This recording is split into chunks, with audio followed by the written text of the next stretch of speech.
to share. Thank you. So this is an open discussion about the relationship between being critical, but also caring, compassionate, empathic. And can that actually happen? I know in our room, we were just sharing a lot of different scenarios when sometimes it works, sometimes it didn't really work. And I think the conclusion was to be transparent and vulnerable. It's part of the deal, to be able to be critical, but also compassionate. And our room was more youth, teenager, young adults. But maybe somebody from the early childhood room wants to kind of shortly describe what was the main points of your discussion. Sure, I'll start and people can add. So some things we talked about was, one, we talked about defining inclusivity and what does that mean and how it differs by context. We had one of our participants based in Australia, and so she gave her, her perspective of what that looked like and what it looked like in the States, and how and where we start from and how we look at the people where we are, and then we kind of expand to looking at media and the different forms of media and critically analyzing. We also talked about, especially in the context of care and loving, looking at asset and strength-based versus intervention when we're thinking about media and technology, and how we have that in different early childhood contexts. We also talked about media literacy. Starting media literacy early is like one of the fundamentals of showing care. And one thing that Faith brought up was talking about looking at media literacy, critical media literacy, as a form of real world literacy that is just as imperative and as other forms of literacy, and that we live in a digital world, and that we need to be conscious of that and looking at these new forms of literacy as just literacy in themselves. So those were some things that stood out. We also talked about a little bit about lovingness, and I brought up a quote from Freire's Teachers as Cultural Workers, when he says that lovingness not only towards the students, but also towards the very process of teaching. And so we looked at that in terms of how does that translate into care and loving in our pedagogy, as well as how we interact with children and their families. I love that. Can you, I don't know if you have the quote, can you put it in the chat so people will be, thank you, Amanda. Okay, so third group was professional training, media training. I don't know if anybody wants to share. Jeff? Yeah, I would like to just say, we didn't have too much time to really kind of get into the meat of it, but I think the question is a problem here. The notion that empathy and critical work and caring are at odds is really problematic. I think it's actually the opposite. And I think that's a very neoliberal framing to say that they don't go together. And I think that's kind of what the right has been very good at, is kind of framing this and putting us now into the camp that, well, you guys really aren't caring. It's like, are you serious? Critical thinking is all about trying to find, who's being hurt, where's the inequality, how can we make the world better? Thank you. Thank you for saying that. That's been a huge fight for me all the time, trying to push back on this dichotomy that is being kind of like opposed. So yes, I'm with you on that. But yes, there's a lot of pushback that needs to happen about this question. Thank you. Okay, last group was higher education. Anybody wants to represent what your group was talking about? Sure, I'll go. So we talked about a number of things, and of course, Jeff's point was made earlier in our discussion. And just as a spoiler alert, we didn't come to any groundbreaking decisions or any groundbreaking epiphanies, but we did talk about the following topics. First, we talked about the concept of developing pedagogies of care, the idea that teaching in and of itself and teaching critical media literacy or critical scholarship in general can be seen or viewed as authoritarian in nature.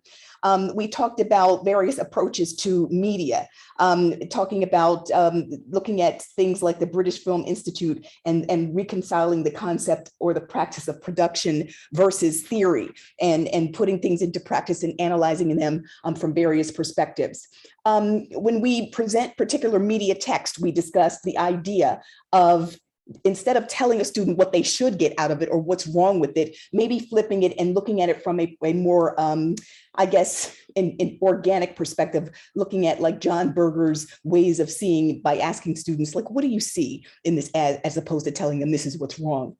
We also talked about the idea of upholding the role of facilitators, because education has been coming under attack and educators and instructors are also under attack. And that means that we still have a role to serve. We have done research, we have prepared, and we have information to impart.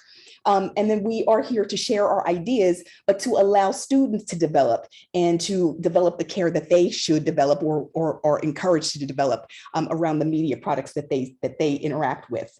We also talked about the idea of continuing the theme of media, and media, but education coming under attack. How do we deal with the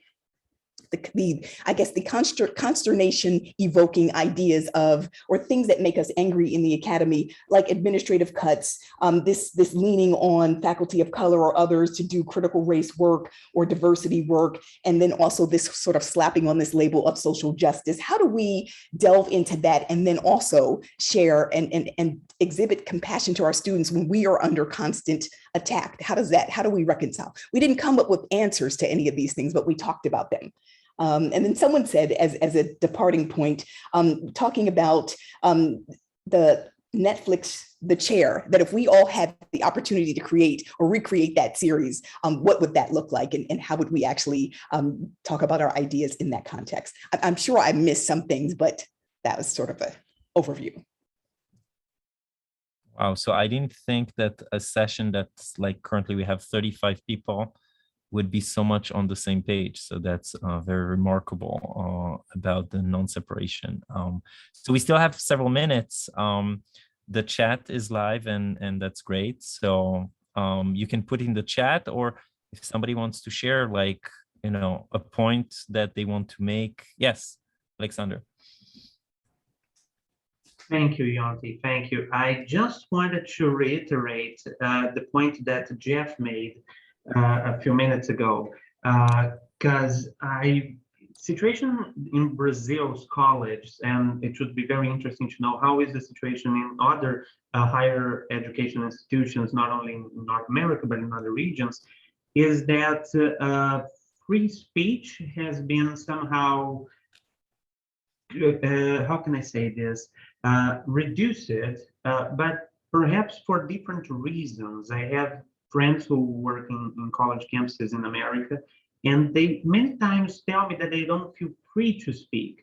And in Brazil, this happens to teachers. I don't know if Elena is going to agree with me on that, but because in my country, there have been many occurrences of far-right organizations, for instance, coming into classrooms, filming teachers who were basically giving special classes on critical history or critical media, and then showing those videos on YouTube. Like, there were situations in my college where coordinators have asked me not to video mic and not to record my classes. And they told me, this is in order to protect you, because these far-right groups can actually target you later.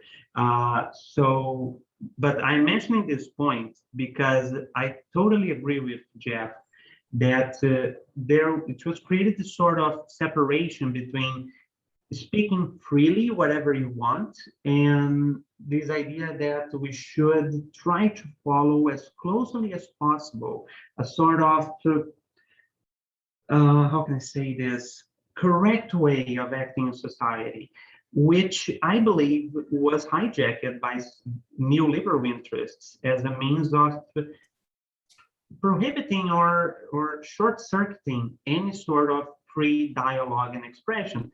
I've had many working class students who told me, teacher, I wanted to make a paper. This happened like 2 weeks ago about he's from college, from a working class background. He wants to be a sports journalist, and he wanted to write an article. about sexism in sports journalism. And I told him, that's great. And he said, but I don't think I should, because I'm not a woman, and I'm afraid that this will make me sound sexist. And other students, female students and Black students, came to me and said, we tried to convince him to write the paper, teacher. Like, he's afraid. He's afraid that someone will point their finger and say, look, you, and we tried to explain to him, look, use female authors, use authors who are people of color, but and other students also who had, for instance, fathers who were police officers. And whenever I mentioned in classes the importance of human rights, they thought I was going to attack their parents. And I said, look, Freire, his father was a military police officer in Pernambuco. So what I'm talking about is violence in the general sense that oppresses classes, and even police officers are part of that. So I just wanted to reiterate that point, and I spoke too much. I'm so sorry. No, that's a great point. You can see in the chat that people are sharing, and yes, thank you, Elena, for sharing, and Nolan for the article. So that's something that is becoming like a cultural thing, the cancel culture, basically, and that's part of the problem. Like, can you be compassionate with somebody who doesn't accept you? I'm not talking about disagree, but like, can there be a civilized discussion in a compassionate way with somebody that doesn't play according to those rules, which is, you know, a very, very difficult position to be in. So any more thoughts about the topic? And Nolan? Yeah, I would just to that question you asked there about can there be civil dialogue with someone who maybe doesn't want to engage in it. Obviously, I imagine it's a case-by-case basis, but there are folks who do incredible work in this space. I mean, Daryl Davis is probably the one who gets some of the most prominence. He's an African-American man who tries to get folks to leave the Ku Klux Klan. There's also been some like data-driven studies about folks from the LGBTQ community going door to door and having 10-minute conversations to change voters' minds. There's been 2 separate studies. One was in Massachusetts and one in Florida.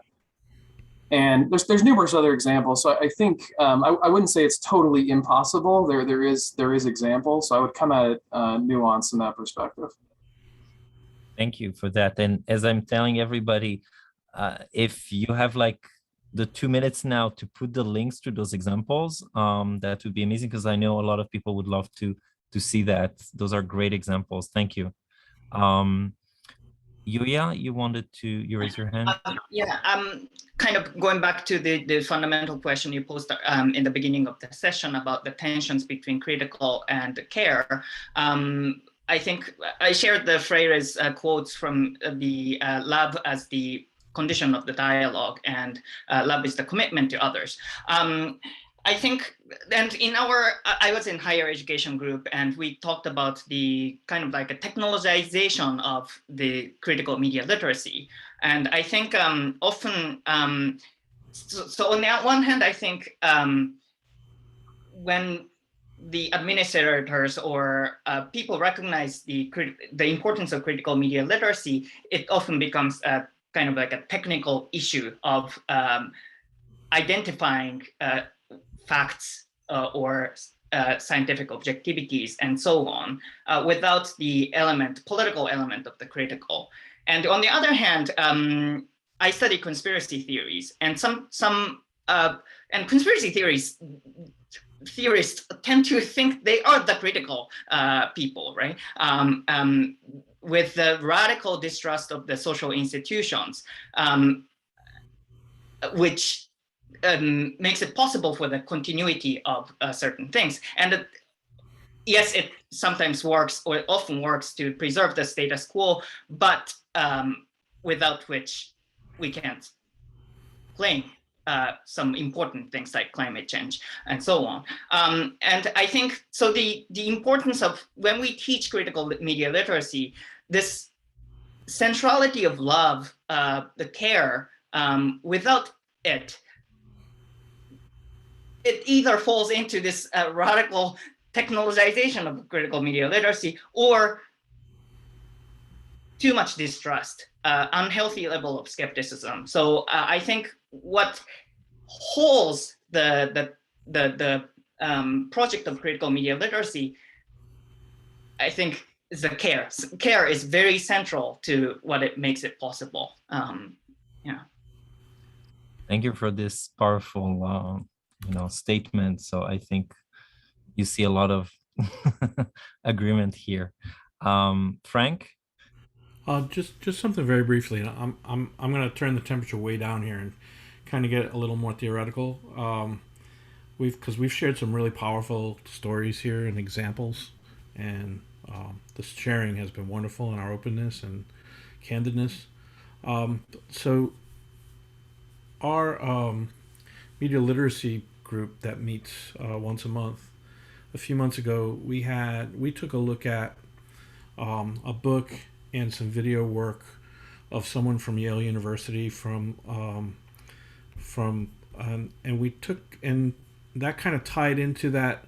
Many of us were now using the mood meter that comes from their ruler program, and it was very powerful for me that day because I'm very much about empathy in the classroom and the importance of emotional as well as cognitive, and yet in my classroom the mood meter had become this thing I did at the beginning of the class to make sure that everybody was okay so I could teach.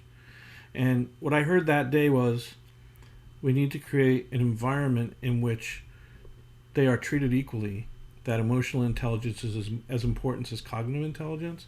So I'm really working toward that. So with all of the things we can do in all the ways, I think the main thing we have to do is create that safe culture of emotional safety, and then that will hopefully, the idea is that then that could foster a safe environment where we can share and we can learn critically and both emotionally and cognitively grow. So that's all. I just wanted to throw that there. Thanks. I know we're off time, but I'm very curious because I know we heard a little bit examples from Brazil, and we have from obviously the US. And Denise, I'm wondering from like Australian perspective. I know you're American in Australia, but like, is it different or is it exactly the same? Oh goodness, that's a big question. I put an article in the chat that focuses on a First Nations person, Chelsea Watego, and the challenges she faced when speaking up about issues within her university, and she was encouraged to leave when she was pointing out things that had to do with the importance of centering the First Nations perspectives, Indigenous perspectives, and was asked to leave. So I've put that in. So I think that's probably the one thing that I could share. Thank you. I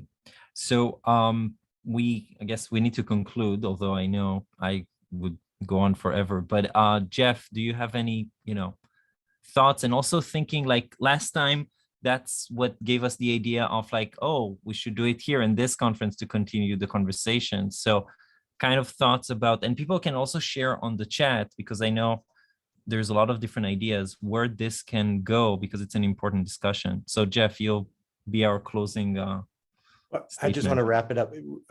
We're over time, but want to encourage people to join the steering committee and work towards continuing this conference so that it's not just a one-off thing or a two-off thing, but takes a lot of work. And please join us. It really, this is a democratic process where nobody's getting paid. We're all here because we're passionate, and we can keep this going and building it, making this more than a conference, but into a movement. So please join us.